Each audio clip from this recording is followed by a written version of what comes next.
Bonjour, nous sommes aujourd'hui chez Thematics Asset Management dans leurs locaux pour rencontrer les gérants et comprendre leur engagement et conviction autour de la sécurité, de l'eau, de l'intelligence artificielle et robotique, de l'économie de l'abonnement et du bien-être. Suivez-moi. Je suis donc avec Arnaud Bishop, cofondateur de Thematics Asset Management et gérant en charge de la thématique Water.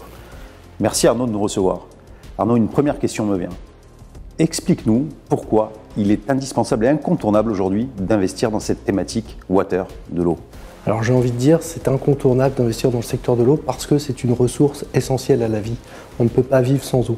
Alors quand on dit on ne peut pas vivre sans eau, on pense tout de suite à l'eau potable, mais en fait il faut aussi voir derrière le besoin pour nos économies de l'eau, par exemple pour produire des semi-conducteurs, des médicaments. Toutes nos économies sont basées sur l'eau. Donc aujourd'hui, il faut partir du principe qu'on consommera de plus en plus d'eau, qu'il faut être plus efficace dans cette consommation, qu'il faut aussi protéger les ressources qui existent et qu'il faut construire des infrastructures. C'est le champ d'opportunités qu'on a dans notre univers d'investissement, ces trois composantes, l'efficacité en eau, le contrôle de la pollution, les infrastructures, un vaste champ extrêmement diversifié avec énormément d'opportunités. Merci Arnaud de nous avoir éclairé sur la stratégie Water. Thematics Asset Management regroupe au travers d'un portefeuille multithématique l'ensemble de ses expertises. Quel est l'apport de la stratégie Water à ce portefeuille, le fameux Thematics Meta ? Alors effectivement, la stratégie Water est l'un des éléments constitutifs du fonds Meta.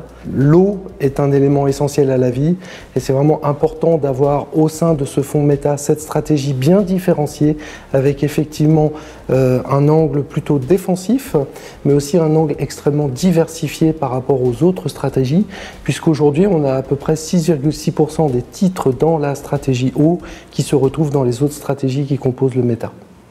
Donc concrètement, quelque chose de différencié et défensif, c'est ça l'apport de l'eau au fonds Meta.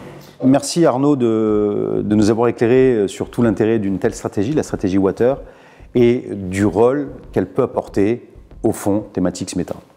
Si vous souhaitez poursuivre l'expérience et en savoir plus sur le fonds Thematics Meta, n'hésitez pas à visionner les autres épisodes de la série.